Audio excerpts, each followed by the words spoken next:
Hi guys, another video. Ito po ang frame na Bulon.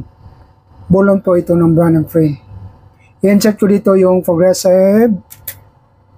Ito ang progressive na Shimmer Autograph Intelligence Glisser Expression. 1.5 lang po ito na center thickness sa lens.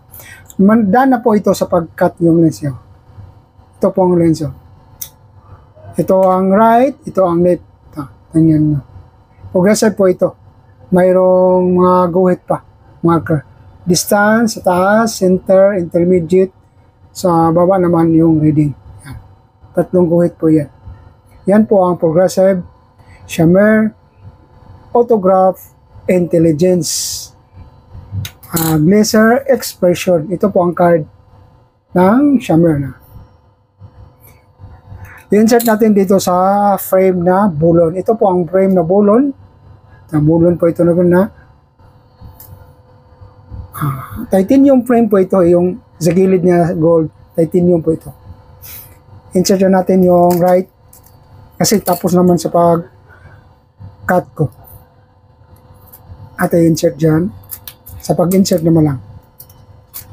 Madali lang na sa pag-insert. Basta nandaan na sa pag-cut. Nandahan lang. Baka ma-chip yung lens. Yung left naman.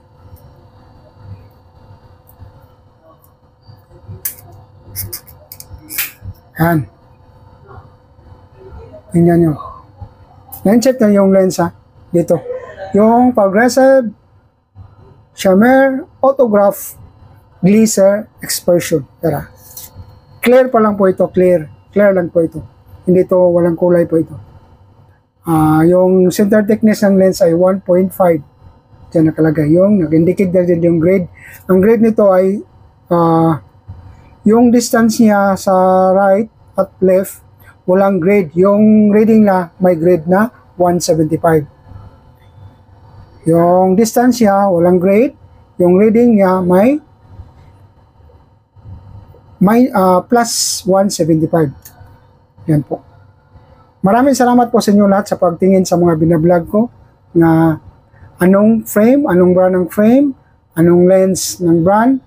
Ito po ang Progressive Shimmer Autograph Intelligence Glisser Expression. Maraming salamat po sa inyo lahat sa pagtingin and see you next time sa mga vlog ko and God bless po sa inyo lahat mga idol. Sana at least mayroon na kayong naintindihan